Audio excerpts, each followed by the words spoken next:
At the beginning of the film, the scene shows the U.S. headquarters Marine Corps. There, some members were trained hard. In one room, there were several Marine Corps competing in martial arts. A Marine named Allison Miles really stands out compared to the other Marines, even though she's a woman.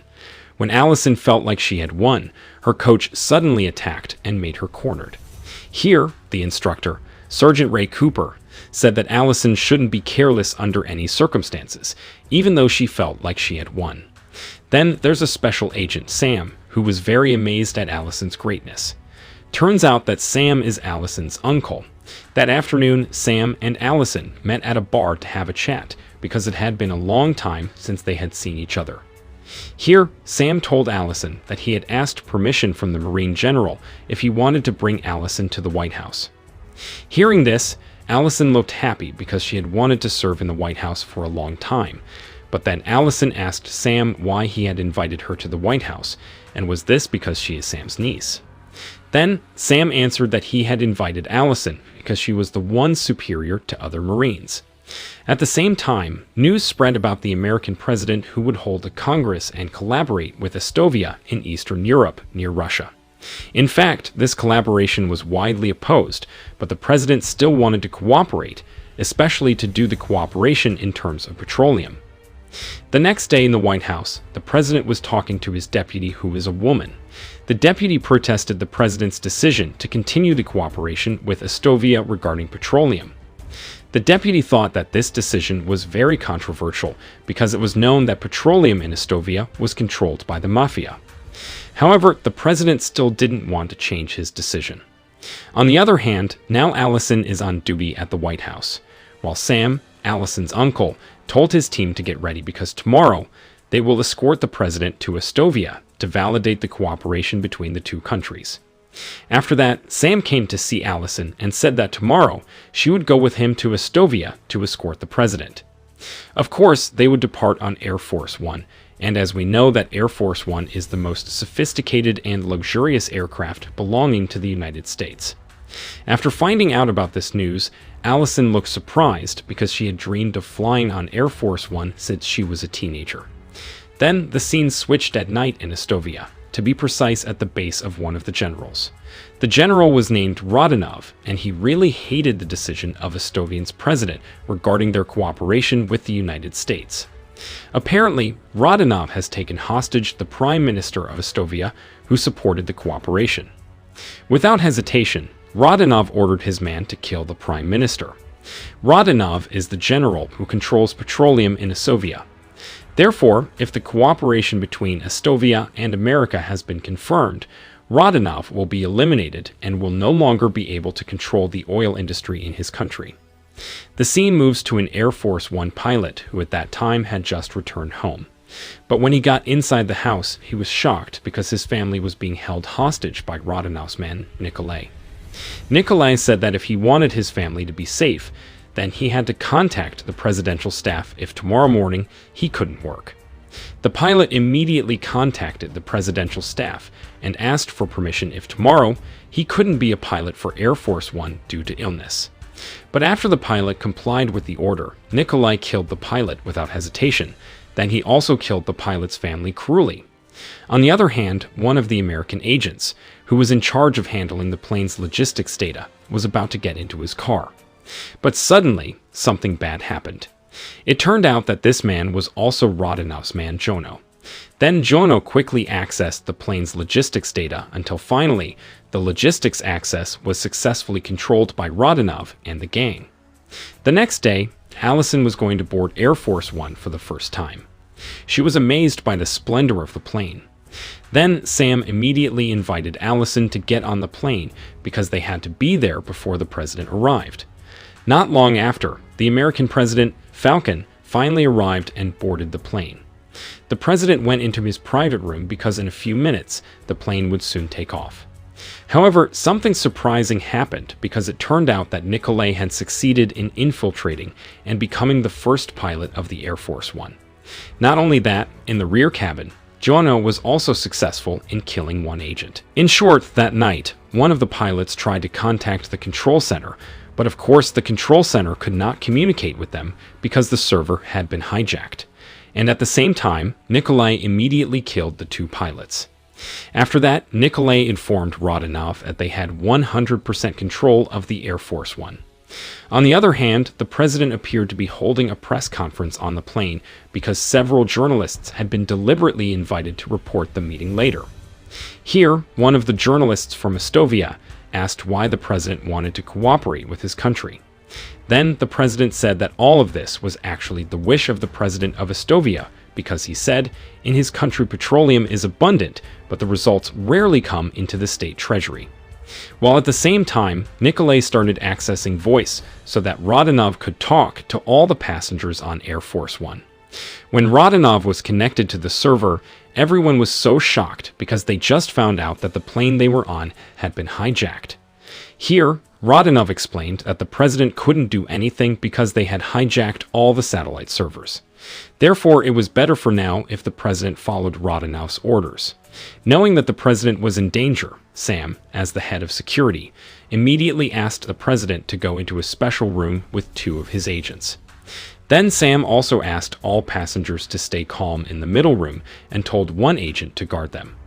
While for the remaining security agents, Sam asked them to split up and look for the intruders.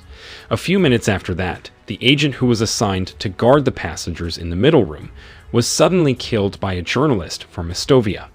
It turned out that the journalist was Rodionov's subordinate along with one person who was sitting next to him. It means there were 4 of Rodionov's men who had infiltrated the plane. On the other side, 2 agents wanted to check into the pilot's room, but Jono killed them from behind. After that, Jono knocked on the door of the pilot's room with 5 knocks as a code, and Nikolai immediately opened the door. After that, Nikolai announced that they took over Air Force One. Nikolai asked the president to leave the special room, otherwise all the passengers in the middle room would be killed. As proof that this plane had been hijacked, Nikolai tried to shake the plane, and this made Sam's leg get punctured with a key.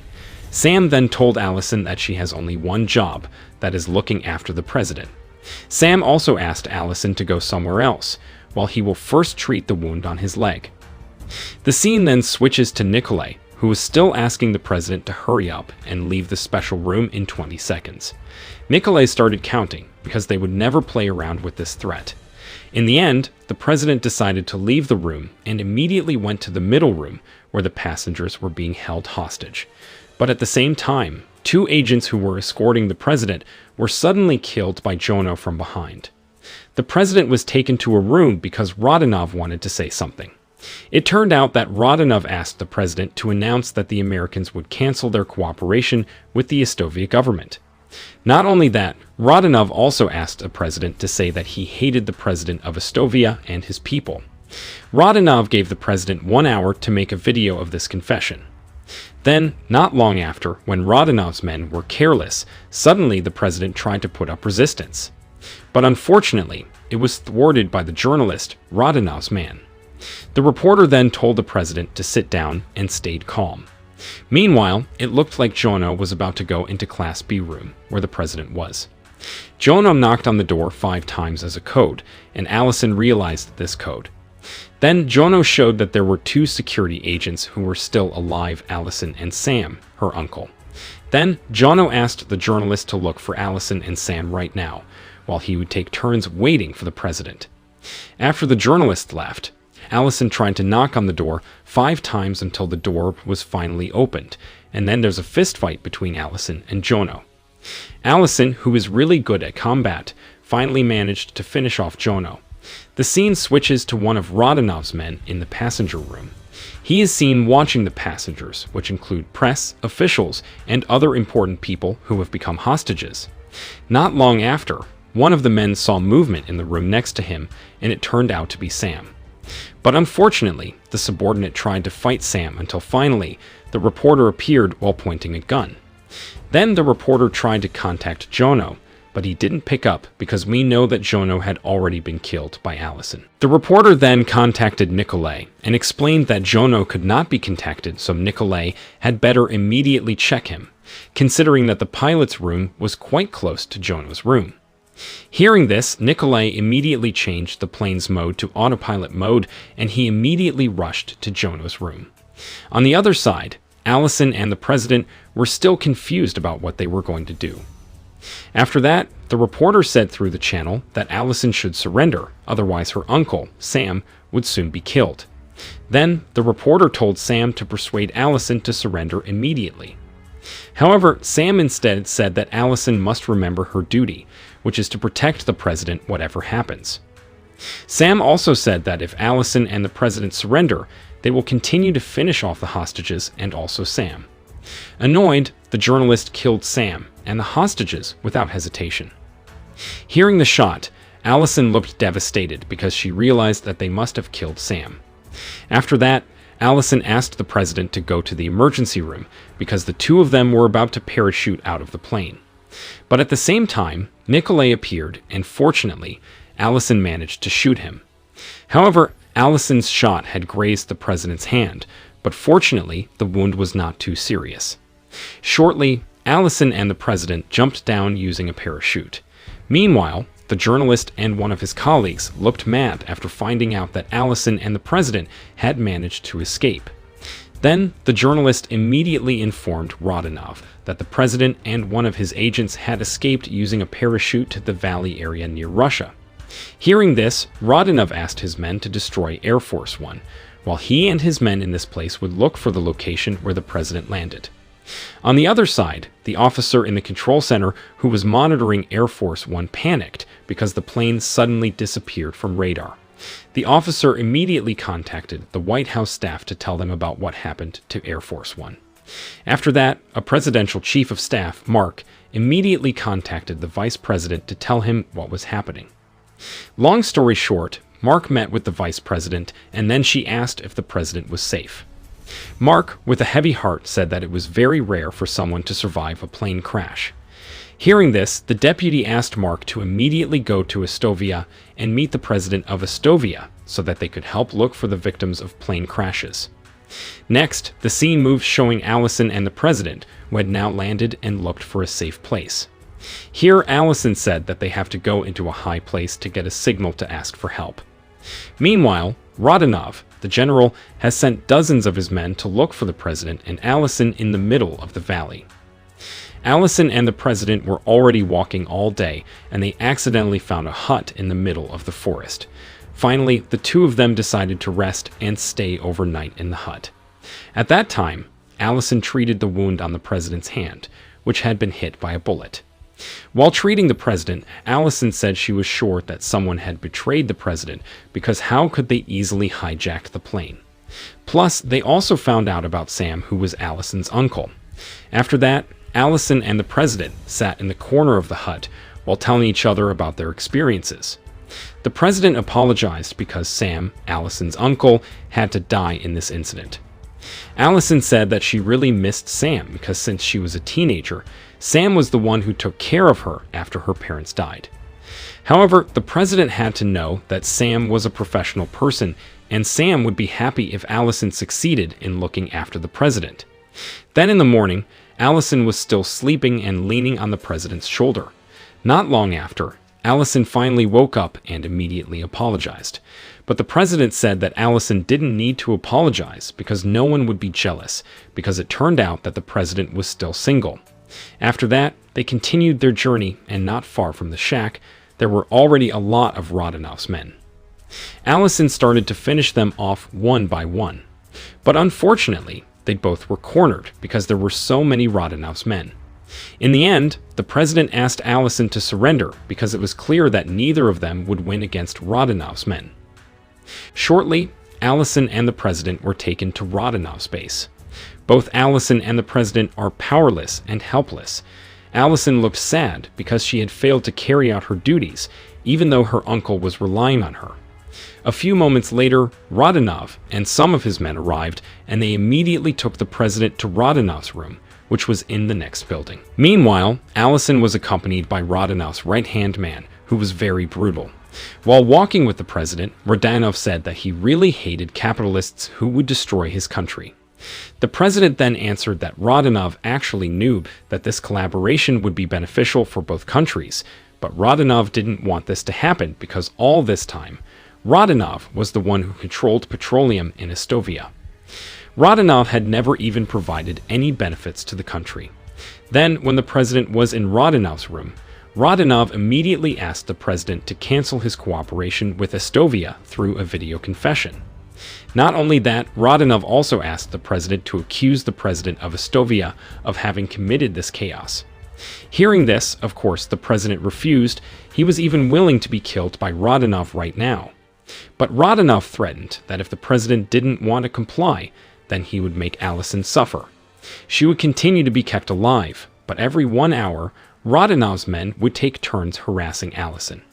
However, if the president wanted to comply, Rodionov would finish off Allison quickly. Then Rodionov gave the president 1 hour to think about this. At the same time, Rodionov's man was trying to play with Allison. But when he opened the handcuffs and was ready to do something with Allison, suddenly, after successfully killing Rodionov's man, Allison secretly went to another room to do her brutal actions.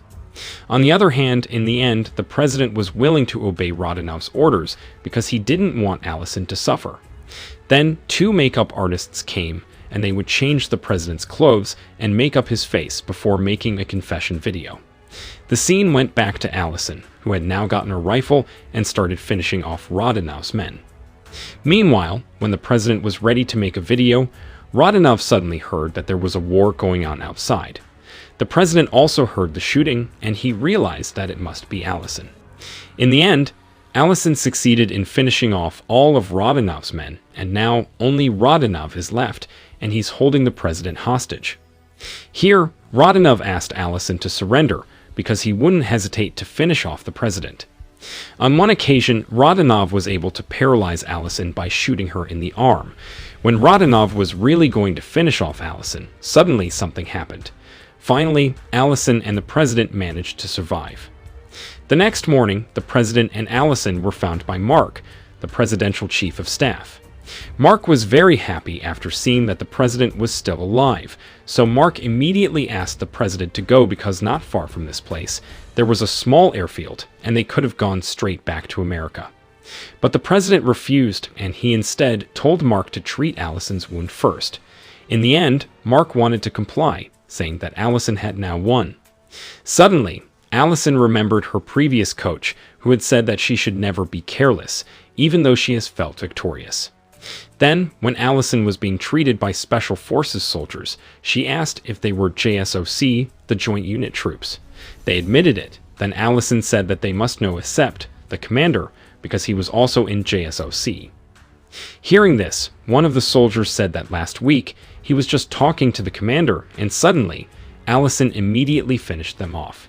After that, Allison explained that she had just made up a story about someone named Sept, and they even claimed to know him. Even though Sept was not a JSOC commander. For that reason, Allison was sure that those people along with Mark were the ones who have been traitors all this time. Sure enough, at the same time, Mark suddenly holds the president at gunpoint because he has been in cahoots with General Rodionov for a long time. Then on one occasion, this is what happens. In short, the president and Allison went to the small airfield. Here, Allison said that in 30 minutes, they would be picked up by relief troops. But the president refused, and he instead invited Allison to go on a plane that was there. While they were on the plane, the president asked if Allison already had a boyfriend, and Allison answered that she didn't have a boyfriend yet. Several weeks later, the president announced that he managed to survive the terrible incident. The president also emphasized that America and the Estovian country have truly established a good cooperative relationship.